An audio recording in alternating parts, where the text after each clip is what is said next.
Ini gue kasih rekomendasi yang menurut gue mobil ini cukup oke dan gue kasih tahu lu kelemahan-kelemahannya.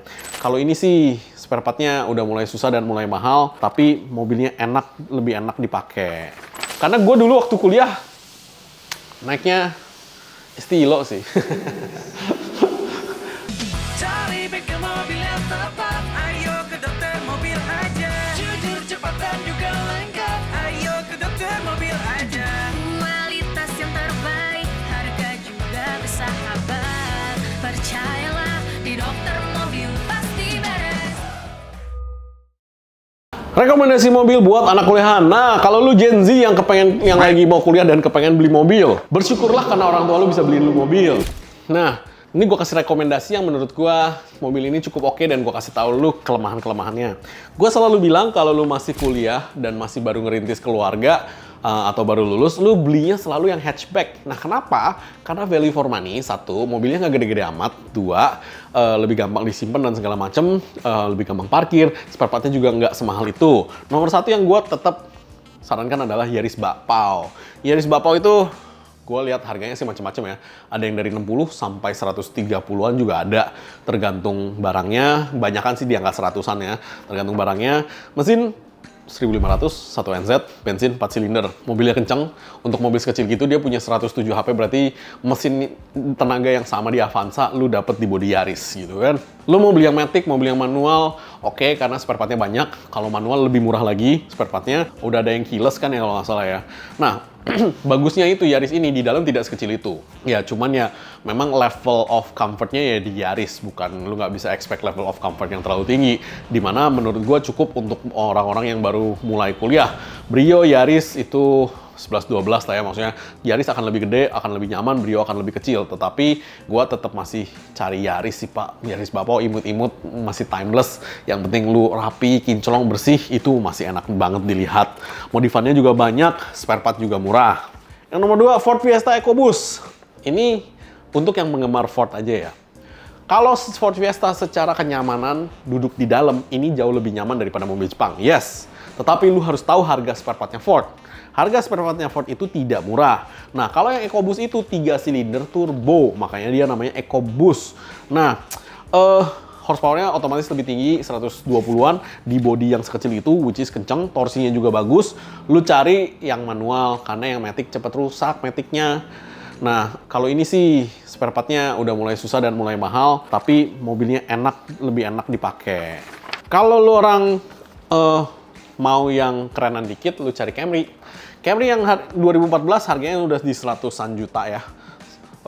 Di bawah itu juga udah tinggal 100-an juta. Mobilnya gede, mobilnya keren, mobilnya enak.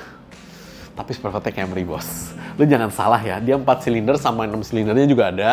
Yang 4 silinder 178 horsepower, dia enak duduknya. Safety-nya juga lebih safety. Dalam kota kemungkinan besar 1/9, 1/10. Konsumsi BBM-nya itu yang 4 silinder. Cuman di dalamnya luas, nyaman, duduknya enak, bener-bener enak. Karena ini bukan mobil jelek pada masanya. Teknologinya oke juga, cuman emang lebih boros dan lebih gede bodinya. Next, Mitsubishi Lancer GTI. Nah, Lancer GTI ya, bukan yang Evo ya. Kalau Lancer yang GTI ini udah murah lah, Pak. Di bawah 60 juta juga ada. Lu cari yang manual, jangan yang matic. Matic lu pusing nanti bayarnya. Horsepower-nya lumayan, ini paling enak. Tampangnya mirip Evo 3, ganteng, bodinya ganteng, mesinnya juga oke, cuman spare partnya Mitsubishi. Mitsubishi itu agak mahal spare partnya. Yang kelima, Mazda 3 hatchback. Nah, Mazda 3 hatchback ini keren. Bener deh, keren. Cuman Mazda itu spare partnya dimonopoli oleh Mazda Motor Indonesia. Jadi kalau spare partnya nggak mahal, inden, ya kelemahannya itu doang. Tapi mobilnya enak, bro. Lu kalau beli yang Skyactiv, jangan lupa akinya. Kalau yang iStop, lu cari yang akinya iStop ya. Jangan nggak, ntar dia nyala check engine-nya. Dia 2000 cc, jadi lebih boros dikit. Cuman kenyamanan Mazda lu boleh cek deh, karena dia emang enak banget. Nah, kalau gua, gua tetap akan pilih. Karena gua dulu waktu kuliah, naiknya Estilo sih. Beli second Pak di Australia Pak. Murah kok dulu, cuma berapa? 8.000 ya kalau salah gue beli ya. Cuma 8.000 dolar, murah itu hari itu. Jadi cuma beli. Dulu 8.000 itu dolarnya masih 6.000 perak dolarnya, jadi masih tergolong murah lah. Gue beli itu, gue pakai sampai lulus, itu oke, enak lah. Gue sekarang disuruh beli lagi, kayaknya nggak deh, cukup deh. Gue cari yang lebih kenceng aja kalau untuk mobil mainan.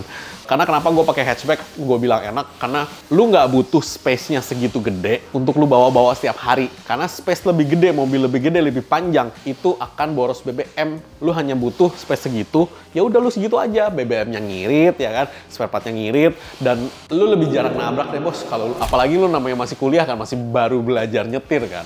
Lu lebih jarang nabrak deh bos, lu percaya deh, belok-belok lebih jarang nyusruk-nyusruk deh ketimbang lu tiba-tiba dikasih Camry segede gitu kan, ya lu harus tahu gimana cara bawanya. Kita yang biasa bawa sedan aja disuruh bawa seri 7 aja mikir, disuruh bawa S-Class aja mikir, masih ngeliat depan kanan kiri belakang gitu kan.